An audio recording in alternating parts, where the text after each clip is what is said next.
Greyman is supported by Patreon. Donate now and receive special early access.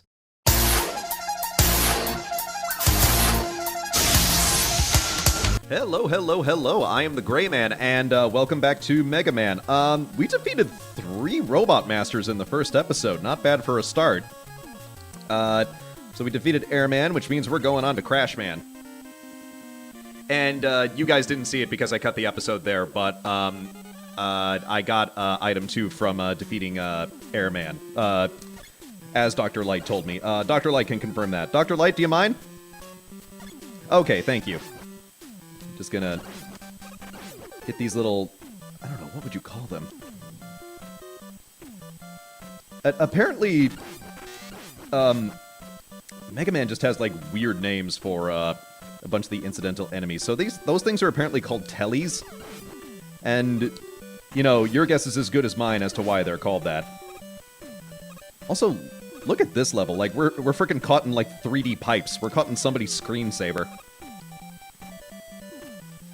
Although it's kind of funny. I remember, in the Mega Man 1 playthrough, I was, kind of grousing about Elecman stage because it was, like, very vertically focused and, Oh, I definitely want that. Did I actually get the 1-up this time? Yeah. I'm gonna have to review the footage, but, if you watch the first episode, I apparently got, like, a 1-up in, like, Woodman stage, and it just, like, didn't, it just didn't register. So I don't know what the hell that was about. Where was I? Oh yeah, so Elecman stage. So I was grousing about how vertically focused that level was. But I think this one kind of, like, works, a little bit better, because you don't have stuff that basically... Oh shit, I want that too. There we go. Sorry, I'm trying to avoid burping into the microphone. I just took a, big sip of seltzer water before I started this. Not La Croix. I'm not a fan of La Croix. It tastes like carbonated hairspray to me. I'm a fan of, Polar. I just, like, guzzle down a bunch of the 22s of that on a daily basis. Isn't that what you come for? Like, when you come to see a Mega Man playthrough, you come to see seltzer comparison? Anyway. So, yeah, so this one is more vertically focused, but I think it, works better because unlike Elecman, there's not a chance where you just, like, randomly plummet to your doom, he says as he comes across a dangerous precipice. And I don't know, I just think the design is a little bit better. It's a little more interesting. And you get this, you get like kind of going up into the atmosphere, which is kind of a cool addition. Apparently there's robot birds up in the stratosphere, who knew? Oh wait, can I keep going this way? I only have item 2, which is the rocket. I don't know how far that will take me. I guess we'll find out as we head into the tiled sky. Oh, I can work around this. Hold on. Actually, wait, can I get over there? Yes, I can. And I'm gonna get this thing.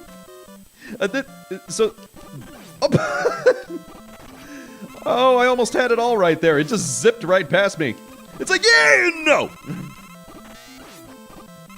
I swear, this dude and the little shooty dude back there, who, like, had to aim his cannon. There's, like, a whole thing Dr. Wily is setting up with that, with, like, them and Woodman, where it's just, like, you know, you got killer robots with an obvious design flaw. I think, like, if he just cut the fat and he just equipped his robots with just a fucking gun, I think he would take over the world more efficiently. Yeah, look at this guy. He doesn't even have any hands. Like, all he's got is bombs for hands. And he's already dead. See, there you go. He was taken out by the wind. He was literally blown away. He was blown over. I get the feeling I'm going to be dubbing over a lot of people booing at my lame jokes. I'm making dad jokes and I'm not even a dad. Let's see. Who the hell is Crashman strong against? Is that Flashman?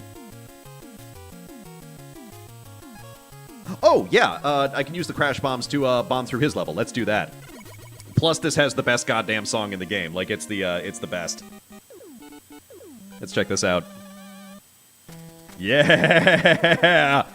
Oh, this is so sick. I love it. I think I'm not the only one who, like, this has a great soundtrack across the board, but, I think people particularly like this one. Like, this is just, like, this is a borderline Rush instrumental right here. It's just the best. And by the way, Rush is my favorite band. If I do a lot of episodes, you'll probably hear me make references to them. I'm such a Rush nerd, and I'm such a Mega Man nerd, that I discovered this and YYZ, their most famous instrumental, both have the same beats per minute. They both have the same, they're both at 140 beats per minute. And it is YYZ, not YYZ, because they're Canadians. Have some standards. Oh, the bouncy bastard of Mega Man 2, because it's not a Mega Man game unless you have a big bouncy bastard trying to fuck you up from getting to the boss. Can I thread the needle on this one? Let's see. Only one way to find out! So yeah, I threaded the needle, but I had full health, so that was just kind of a... Oh! Never mind. Alright. That's a fun thing I kind of like to do. If you go to songbpm.com, you can basically find the beats per minute for any song you like. And most pop music is made at 120 beats per minute. I actually prefer 140 because it has like a little bit more of a groove, that has a little bit more of a beat to it. And it's funny to discover like the same songs that like share it. Like YYZ, for example, actually has the same beats per minute as Beat It. And I actually programmed a mashup for it last year, and I called it Beat Rush, which ironically is named after a Final Fantasy VII move. Freeze time, because you're already dead. There we go.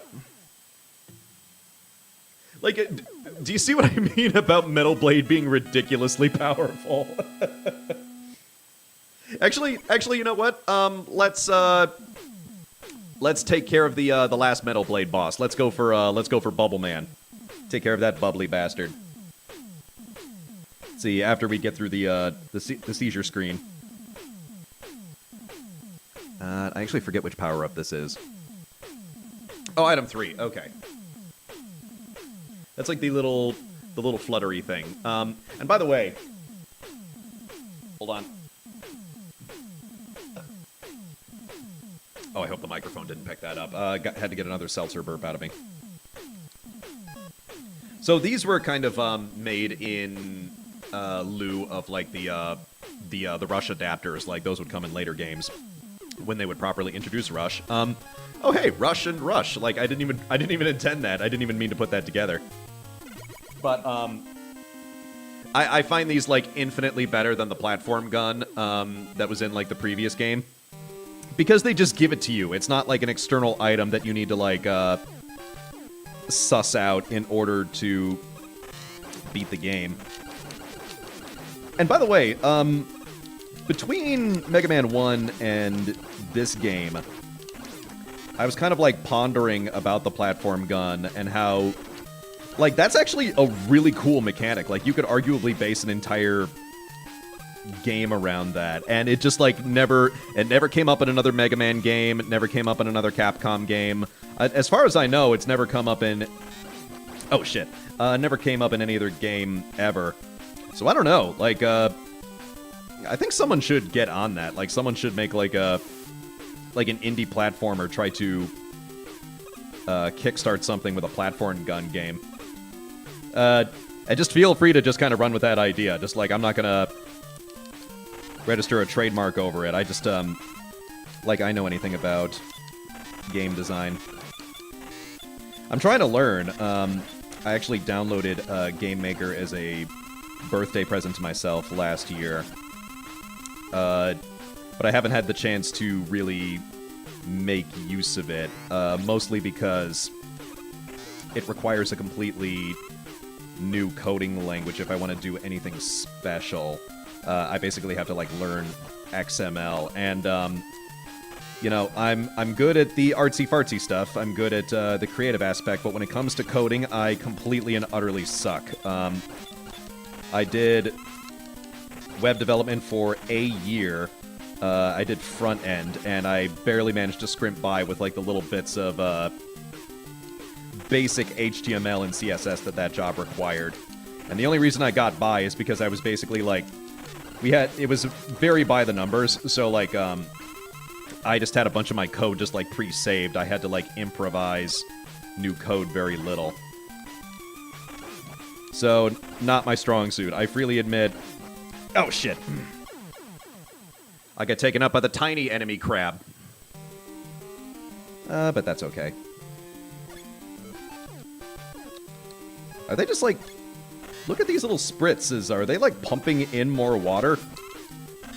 Or is that like the sprinkler system underwater? Because I'm gonna go on a limb, dudes. I think that's kind of redundant. I think you don't need that. Also, what in the hell are those things supposed to be? I've never asked that. They're like little jellyfish. But cap on that story, I was a terrible web programmer, and I was miserable doing it, and I don't miss it. The end. Cool story, right? Let's see. Oh, no more big fishy... There's no more big fishy dude, but we've got prawns who have rockets underwater. Because video games.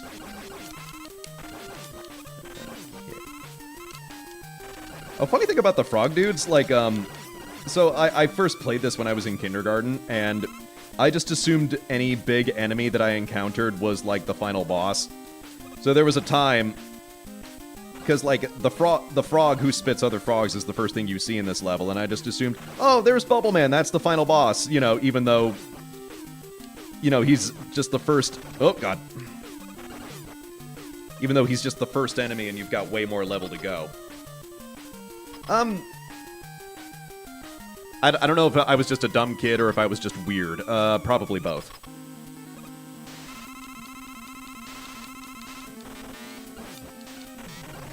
But... It is... I'm almost tempted to kind of call back on the Metal Blade because it is ridiculous how effective it is. Whether or not I do or do not, I guess we'll find out sooner or later. And hopefully we'll find out in the next episode. So thank you guys for watching. Be sure to like, comment, and subscribe. And I'll see you in the next part. Bye-bye.